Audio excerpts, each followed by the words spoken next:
Hey, good Sunday morning, everybody. Welcome into the Volquest mini podcast post game. I'm Eric Kane alongside Austin Price and Brent Hubbs. Tennessee a 28-18 winner over Kentucky. And this mini podcast is presented by our friends over at GBO Snacks, the official licensed snack of Tennessee Athletics. Whether you're hungry at work, on a road trip, or just need a little pick-me-up, GBO Snacks are the perfect choice to satisfy that Rocky Top craving.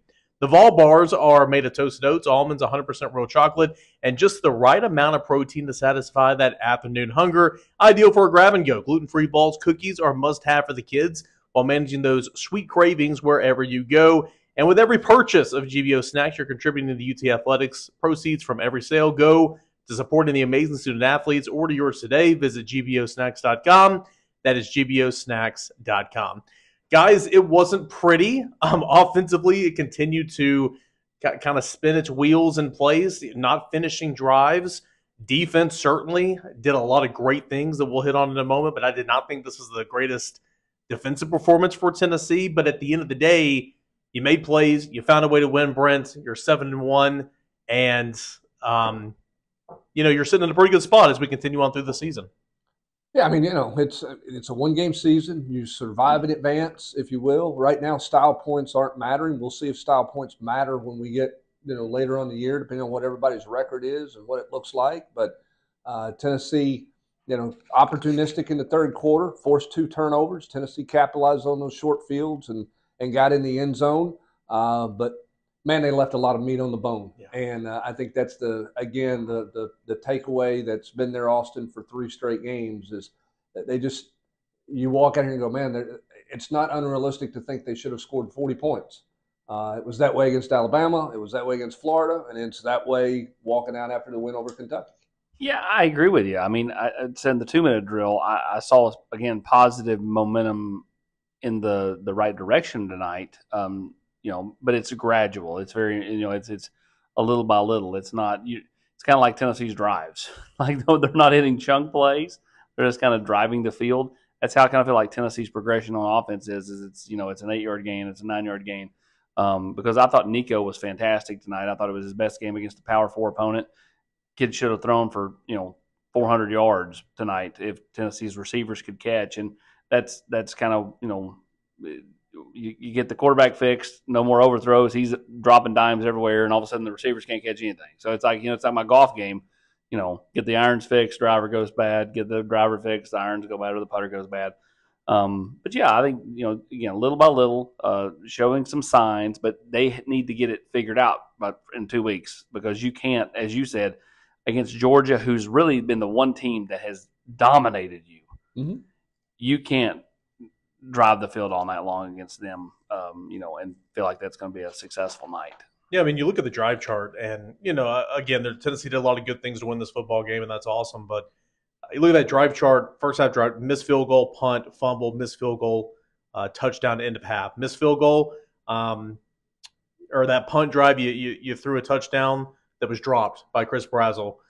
Missed field goal. There was a contested ball there in the end zone with Miles Goodson. I mean, that's a tough play. Again, sure, he was in the end zone. He had his hands on it, but defender put hat on ball and blew that up. Later on in the third quarter, I mean, what a throw into the window there to Chaz Nimrod, on the post and hit him right in the hands, and you drop it. And that is so frustrating because, Brent, I do think that Nico took the way he ended the Alabama game, mm-hmm. and he carried it straight over. Yeah. I thought he was really, really good. Tennessee almost had 500 yards total offense, just didn't finish. Abysmal on the plus side of the field, really bad in the red zone. Yeah, 4 of 8 in the red zone is not going to get it done. You got to do that. But again, if you want to look at the positives of it, the quarterback, the game looked as slow for the quarterback tonight as we've seen it look all year long. Take Chattanooga out of the equation, okay? They don't count. But against a quality opponent, the game looked slow to him tonight. I thought his footwork was good. I thought he made one bad throw. And the one bad throw he made was it was a rush throw with a guy in his face. He probably just should have thrown it away. It could have been picked off. But outside of that, I thought Nico was really good. But again, look at it. You failed to mention in that first half drive chart, one of the reasons you ended up with a field goal attempt, holding penalty, sack. And then all of a sudden, everything you've done is derailed. I mean, mm-hmm. it felt like Tennessee could move the ball at will, and then they got inside the 30 or got inside the 35-yard line. It's like a force field was around there. You know what I mean? It just, it's just one of those things where for fans, for everybody sitting in there, it's really frustrating. You could sense it, Eric, and Josh Heupel's voice after the game. Like, he did not want to look a win and be disappointed with a win. Yeah. But you could sense a great deal of frustration about, we got to help ourselves. Helping yourselves. Complimentary football. Third quarter, Tennessee, again, I did not think it was the best day defensively, but 3 turnovers altogether, or 3 takeaways.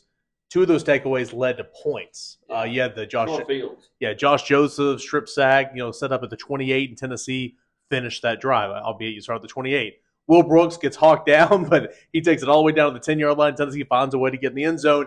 Without those takeaways, Tennessee does not win, and it's the same song and dance as defense, albeit not great tonight, really good when they needed them. I don't know if it's Eric or Grant, but we got the biggest kick out of watching the replay of the Will Brooks, return because of Boo.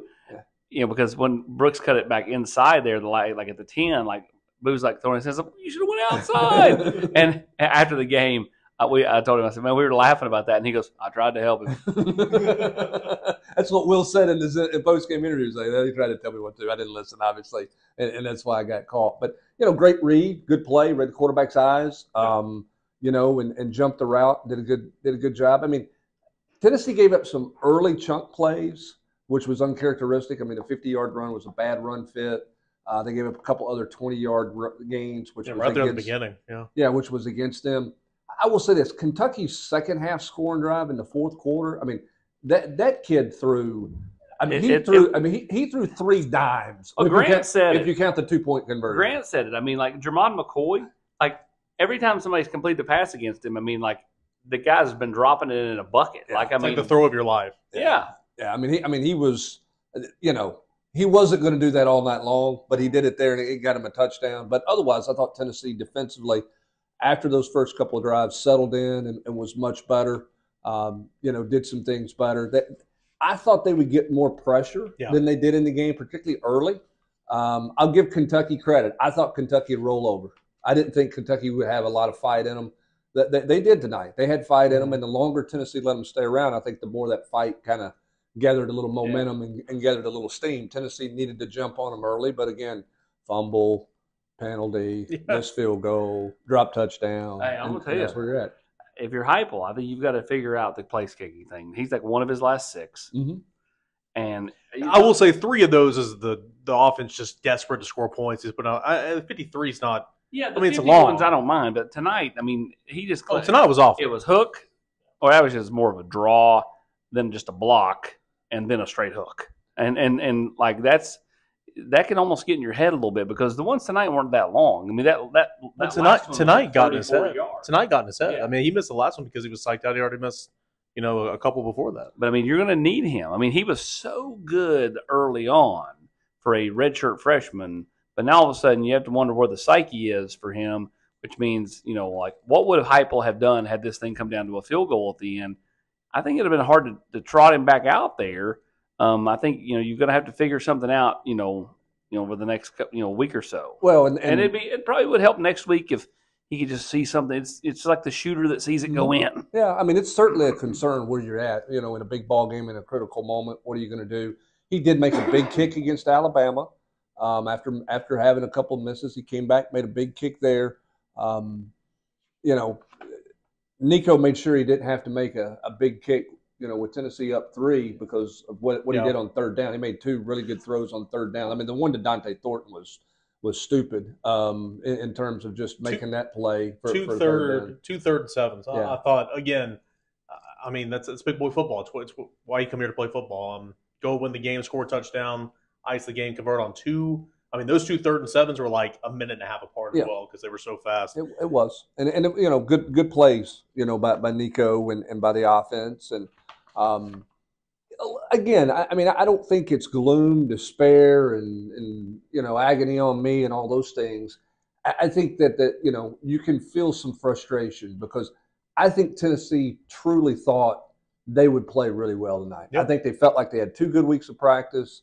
I think offensively they felt like they had found their footing. Their quarterback had turned the corner. He did. He didn't get enough help around him tonight, is the bottom line. I guess my question is, and again, there's no way for any of us to answer this. We don't have a crystal ball, but we continue to say, well, the defense is playing well, the offense is close. If they didn't fumble here, if they just connect on one deep throw here, I mean, again, they had almost 500 yards of total offense. They moved the football, just couldn't finish. So you walk away from this game, Austin, saying, man, Tennessee played its D effort offensively and could have scored 50. You still won, all that type of stuff. Are we ever going to get to a point to where it clicks? I'm not saying you're 2022 Tennessee offense, but you're not leaving as many points out there on the field because we think it'll eventually get there, but week after week, here we are. Yeah, you're right. Week after week, here we are doing the same podcast to a degree. I mean, like, with a few wrinkles here and there. Yeah, we'll see. I guess, you just have to continue to kind of see where it goes. You could be Auburn's offense. You could be several others that are just, they can't get any traction. And it's encouraging because you can be so much better, and it feels like it's close. But again, to say what I just said, we say that every week. Yeah, and next week you'll play a Mississippi State team that, again, is looking to lay down. They're not very good. They've been, beaten by just not very good teams and got run out of the stadium by Arkansas in Starkville just 2 weeks ago. And so, I saw positive signs tonight, even though Tennessee only scored 28. I did. I thought that, if they get that kind of play from Nico from here on out, they're going to continue to progress. That's the biggest piece of the puzzle, and it always is. You get good quarterback play, you're going to be in position to win a lot of football games. And easily, I know you already said it, easily this was his best game he's ever played for Tennessee. Yeah, I thought earlier in the year he would have put a lot more heat on that ball to Kitzelman. Not the one he caught, the one that he got lit up and dropped. But I thought that was a great throw. It just nice defensive play by the safety for Kentucky. So, again, I thought he was fantastic. If he continues to play like this, Tennessee's offense will start to really jive, in my opinion. Yeah, I mean, I think the thing, the interesting thing is we talk about, this drop for a deep ball that would have been a score if Chaz Nimrod catches that ball that maybe surprised him. If Chris Brazzell runs through the ball instead of leaves his feet, those are two scores. But even with those misses, Tennessee was in the red zone really 7 times. The 8th time didn't count because they took a kneel-down snap at the 19-yard line. Yeah. So that one's not fair. But they're in the red zone 7 times and only scored 4 out of 7 trips in the red zone. So even if you take away the missed on the big plays, if you're just more efficient in the red zone, you're sitting here talking about this being totally different. So there's a lot of things to learn from it. I think there's a lot of positives to move from it. With Nico and the way that he played, he's got to get more help around him. Listen, I'm okay with the defense. They've been so good all year long. I've written this and said this and asked this question. Can they play with the edge that they've played with every week? I didn't think they had their best edge tonight. And 18 it showed points early in the game, and they still only gave up 18 points. Which is incredible. But it was against an offense that you could be average or below average and only give up 18 points. Well, if you go back to you go from after the first 2 drives, where they got like 160 yards, up until quarterback came in and threw a couple of those dimes there in the fourth quarter, they only got like 60 yards, like between the second drive and the start of the third drive to that point. I mean, like, Tennessee did a nice job. They just kind of had a few bigger plays hit on them tonight. You had some guys running open, and as you said, I just think you have to chalk it up to the James Pierce stuff. You were talking about the holding and no one calling it. I think in my mind, that's just going to be what it'll be. Like, they let him get mugged every week and they don't do anything about it. Yeah. Once again, I've been pointed out that this is the same crew that had the Alabama game a couple weeks ago. I mean, I thought this officiating crew was absolute garbage. I thought they were so bad. And Tennessee won, and nobody wants to blame a game or anything on the officials. I thought it was. I mean, they're at the end of the half. Tennessee was bad. Officials were bad. I mean, Rue McCoy got mugged down there at the 10-yard line. I mean, it was an atrociously called football game. Just my 2 cents. If anybody cares. Yeah, I mean, I don't think this. I mean, this is a crew that. I mean, it's not the SEC's best crew for sure. But again, Tennessee's got to go finish. Yeah, they've got to go do the things they need to do at a much better clip than what they've done right now. I mean, Josh Heupel talked about it post-game. I mean, you can't have 3 defensive penalties on one drive. I mean, at some point you got to stop covering up the inside receiver if you're going to throw the ball to him. That's only happened 3 or 4 times this year. I thought, and normally, especially tonight, when you go tempo like they were trying to go, they snapped that thing on that particular play so fast. I don't think anybody had a chance to even check to see if they were covered up. Like, I mean, it was so, and that's on them, right? I mean, Yeah. but again, they snapped it. That was one of the fastest ones I've seen this year. Because how many times has that happened in 4 years? But it's happened twice in the last 2 weeks. It's like it's happened 3 or 4 times this year. Yeah, it's like those are things that, and that's where Josh Heupel was frustrated. Okay, and I get it. I mean, those are things that you have to be better at, and that's the that's the bottom line. Is there's things where Tennessee has to be better, and I know exactly where. I mean, Tim Banks is going to be livid over the explosives because they've not given those up. They've not had bad run fits. Every now and then, a guy's going to throw it, make a contested catch, and that happens. But they've just been so good at limiting the number of 40, 30-plus yard plays. They gave up 3 tonight. I think they've given up 4 coming into the whole year. To a really bad offense. Well, even like on some of those, like Brock Vandegrift they had 2 false starts. Neal, in fact, 2 false starts in a row. It's 1st and 20, and on first down he runs for 18 yards. Yeah, I mean, it just. I mean, and again, I give the defense a pass. Well, you won the game, so you give a pass. But I'm definitely giving the defense a pass because they have had to be so good to keep them in games. Yeah, that this was a night where the offense should have helped them more, and they didn't. And that's.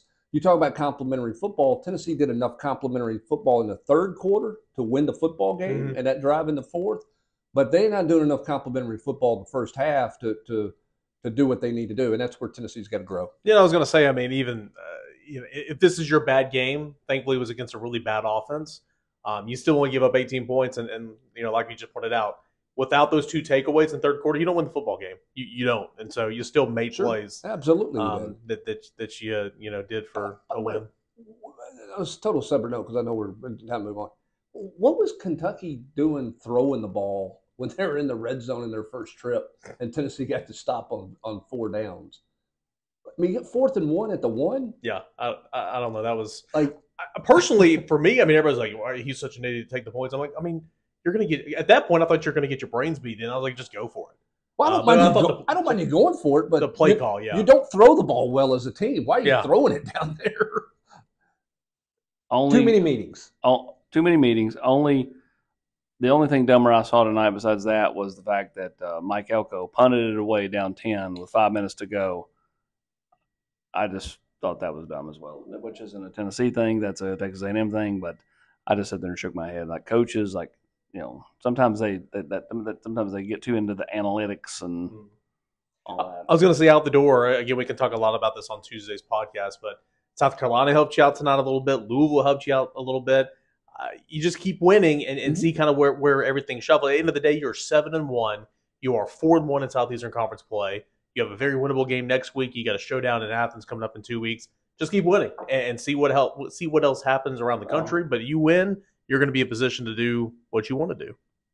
Absolutely, and I think the biggest thing is, you need to worry about like how many teams get in from the ACC, how many teams get in from the Big Ten, all that. But the SEC is definitely going to get 3, maybe 4. We'll see how all this plays out.